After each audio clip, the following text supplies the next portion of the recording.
Next, Dr. Gregory Hopkins, with whom I had the wonderful joy of doing one of the few bel canto operas I was able to do as Rosina, and he was Lindoro in a production of The Barber of Seville down in Martinique.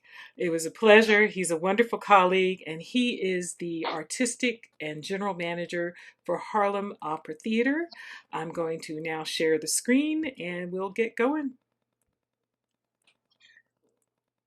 Thank you, Carolyn. As Mr. Brown has said, that I am the artistic director for Harlem Opera Theater, and we're nearly 20 years old.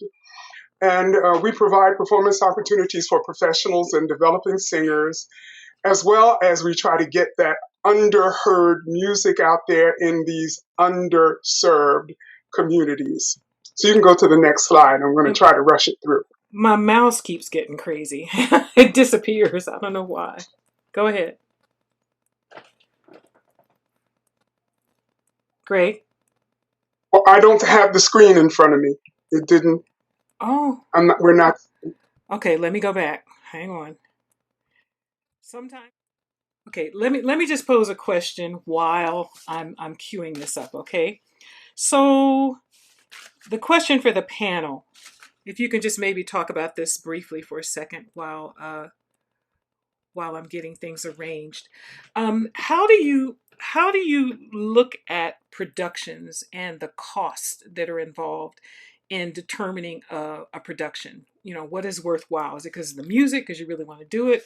But is cost also a consideration, and how do you mitigate that? That's a word that Dr. Fauci has been using, mitigate. You I can can come speak off of to mute. that a bit. Yeah, music certainly is a first or certainly a top consideration. Is it something that we want to present? Is a piece that we feel passionate about presenting, getting out to the community, but certainly budget for us for the company is a major consideration, and Hmm. we work within parameters, but we also have had a few situations in the past. I can speak more so to that, where the budget actually expanded, unfortunately, as we were going. But thankfully, we had some foundations and supporters and benefactors who also really, really believed in the mission and were able to step forward. But that is not a common practice. You try to keep it when you set a budget, learn after you do it a few times. But Okay. music first, artistic value, and what we're trying to do. Yeah. Okay, we've got Gregory back. Gregory, let's try one more time and see how that's going. Um, okay, I'm optimizing the screen. Everything should be the way it should be. Okay. Now it's not even. I'm sorry. I've got the rolling ball, the rolling beach ball of death. Hold on one second. My computer is old. Betsy's old. Okay, can you see it now, Gregory? I can, thank you. Okay. And this is a picture of our one of our founding members and our board president, Edwina Myers Lynch. You can go to the next slide. And that is me conducting. Uh, and next slide. And these are some of the winners of our competition. You will see the young lady in the right in the center with the pink gown on. That is Audrey Dubois, who had the privilege of singing for the funeral of Aretha Franklin.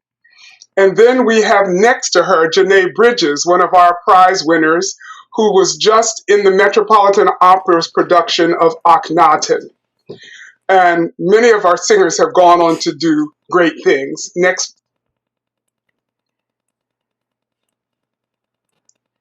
And this is from one of our concerts that we did abroad. We took a group that we called the Harlem Opera Ensemble, and we presented throughout Argentina concerts that were either African American composers like Scott Joplin and William Grant Still, or composers that wrote about the Black experience, Kurt Weill in Lost in the Stars, and the Gershwins. Thank you. This is a picture from our benefit concert that we did for victims of the Orlando massacre. So we try to do concerts that we feel that the community would be interested in attending. So we look at that as a point also. Next. Now, this is from our concert that we did at the Harlem School of the Arts, the 90th anniversary of the birthday of Martin Luther King, and the 120th anniversary of Thomas Dorsey, who was considered the father of gospel music. Next. Trial by jury was part of the program that we did to commemorate the 100th birthday of Thurgood Marshall. So trial by jury, and he was a judge. So that was kind of the significance there. We did also in the first part of this program, featuring Carolyn Sabran, the judgment scene from Aida.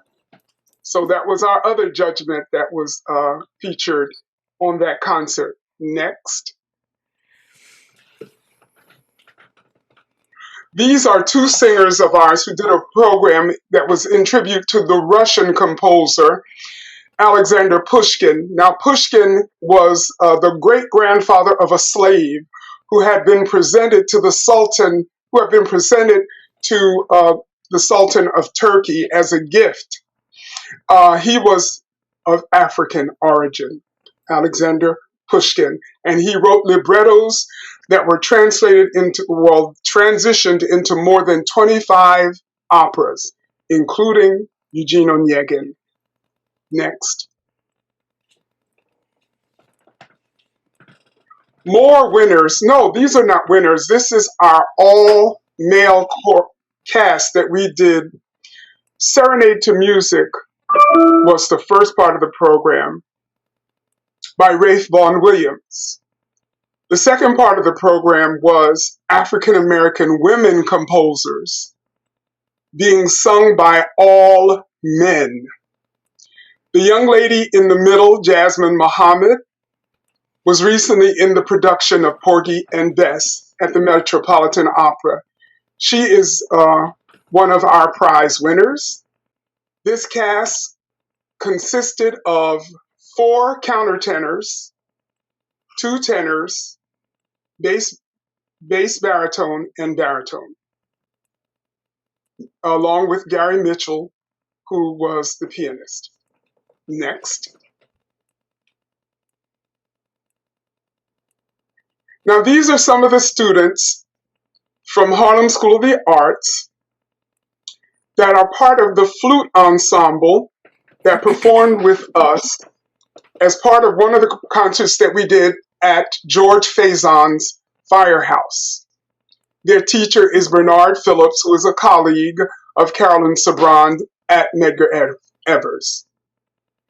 Also, on the left side, one of our prize winners, Jasmine Thomas, was presented in a series of concerts at the Firehouse. George Faison just fell in love with her artistry. Next.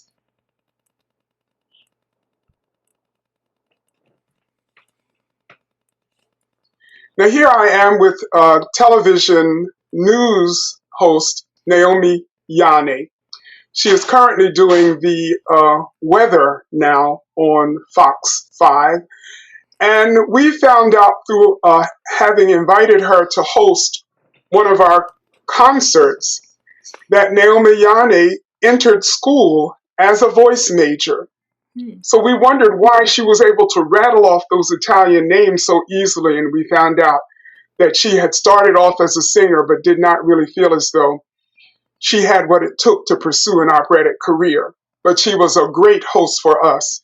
And we have here Darren, it's actually Darian, not Daryl, Darian Warrell, one of our baritones and one of our prize winners, and Carmisha Peak, who is a very, very fine mezzo-soprano, as they were being interviewed by Miss Naomi Yanni.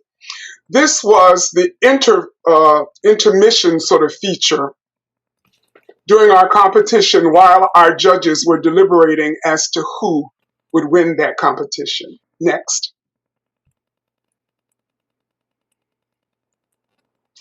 We're in a rehearsal here for Harry Lawrence Freeman's Voodoo, which we presented as a tribute to the 100th anniversary of the Harlem Renaissance, featuring the Harlem Renaissance composer, Harry Lawrence Freeman, and his grand opera, Voodoo, which we had 3 sold-out performances we did in collaboration with Columbia University at the Miller Theater.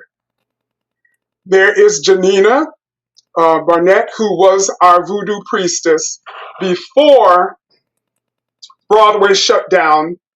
She was one of the divas in Phantom of the Opera on Broadway. Next.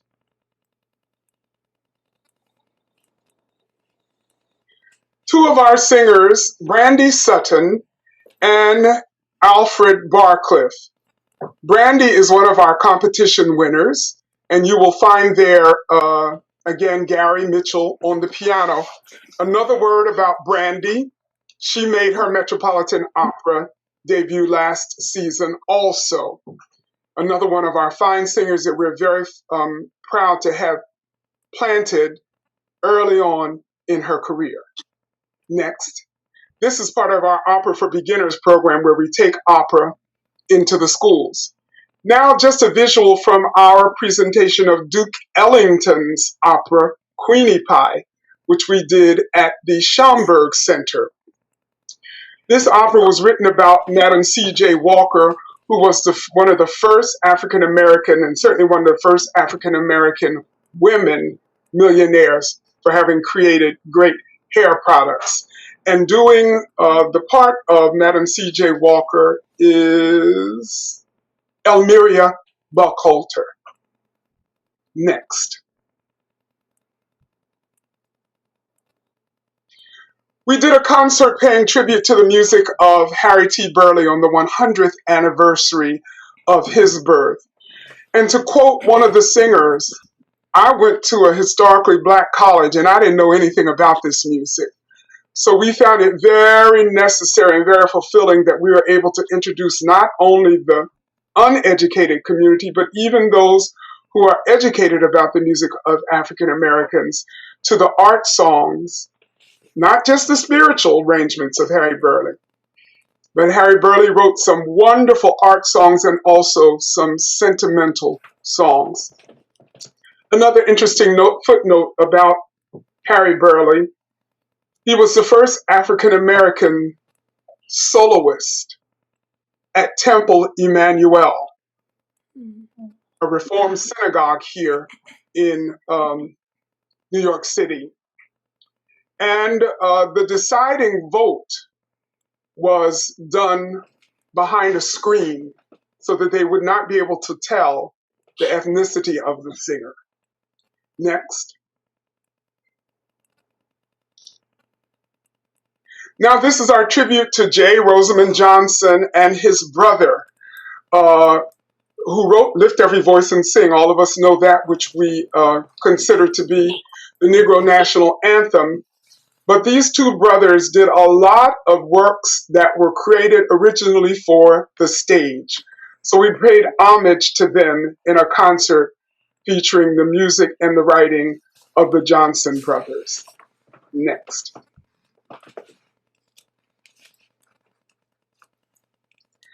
Operas and spirituals at the Faison Firehouse Theater, uncovering African American composers, featuring the music of Scott Joplin, which we've heard about from his Tremonisha earlier, Harry Lawrence Freeman, which we heard about from one of the earlier speakers, and our voodoo presentation.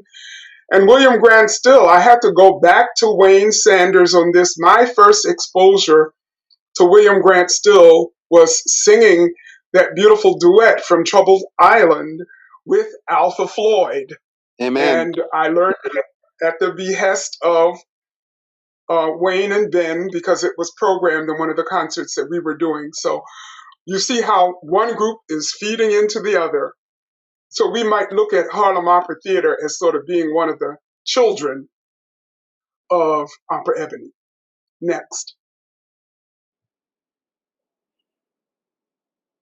Now this is our production, posters of our production of Blue Monday, which was the precursor for George Gershwin's Porgy and Bess. We did this as a collaboration project with On-Site Opera.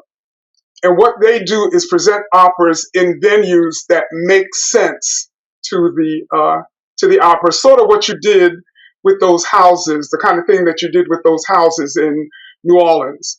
We presented a Blue Monday, which takes place in a nightclub. We presented it at the Cotton Club. Next. 3 sold-out performances. And again, to site-specific works. Benjamin Britten in Harlem, this was meant to be an introduction to our presenting the 3 church operas that Benjamin Britten had written. We never got past this first one, which was The Burning Fiery Furnace, which we put on at the Church of the Intercession. As I said earlier, Benjamin Britten wrote them with intention for these operas to be performed in churches. This is The Burning Fiery Furnace. The others, Curlew River, and I can't think of the other one. Next.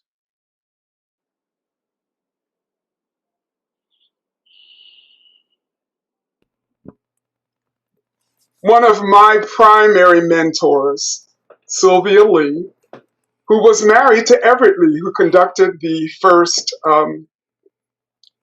Opera Ebony concert of Aida.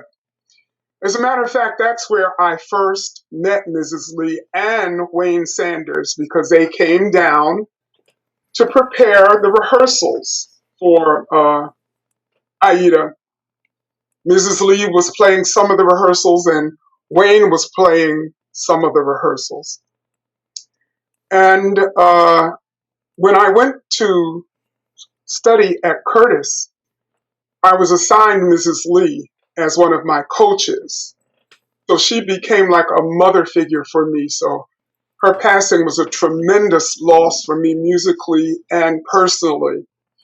We had a production of her birthday party, which we did at the Schomburg. And we did another production symbolizing her 100th birthday at Carnegie Hall, which we collaborated with the Schiller Institute on. Next. Mrs. Lee was the first African-American vocal coach at the Metropolitan Opera.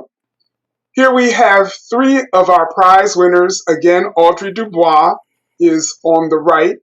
Osceola Davis, who we grew up in Philadelphia together, although she was not in Philadelphia, actually. She was just across the bridge in Camden, New Jersey. She presented a master class for 3 of our prize winners. And this is the resulting picture from that experience. Thank you, Osceola. Next. Again, more winners from our competition of 2009. And I might add, as we go into the next slide, that we are now preparing to do, in December of this year, our first virtual competition. So if any of you have singers that you think might be interested, please have them check our website for information. This is our 2008 and 2016 vocal competitions. Next. We are getting ready to release a virtual project that we are putting together with the Harlem Classical Celebration. We have done in years past our annual Black History Month series, where we link up all of our organizations to equally promote what each other is doing. And we have coming up a tribute to John Lewis, which is going to be a virtual tribute. Hmm. And we'll be telling you more about that in the future when it's going to be aired. Next. This is more information about the work that we have done together in February as the classical music celebration that features 3 on 3, Harlem Chamber Players, Opera Ebony, and Harlem Opera Theater. Next. The march goes on, a community celebration of the Harlem Renaissance. We've talked about that earlier. Next. We did, back to that last photo, we had an opportunity to perform at the Cathedral of St. John the Divine, where we paid homage and tribute to the 369th Infantry. So that is a picture of those guys. Are those the Harlem Next, Hellfighters, the Harlem Dr. Hopkins? Hellfighters. They were honored at the Cathedral of St. John the Divine, and we were able to participate in that performance. Next. Black Opera The Journey was our recent virtual Zoom Live that we did at the invitation of Carolyn Sabran. So we thank you for that opportunity.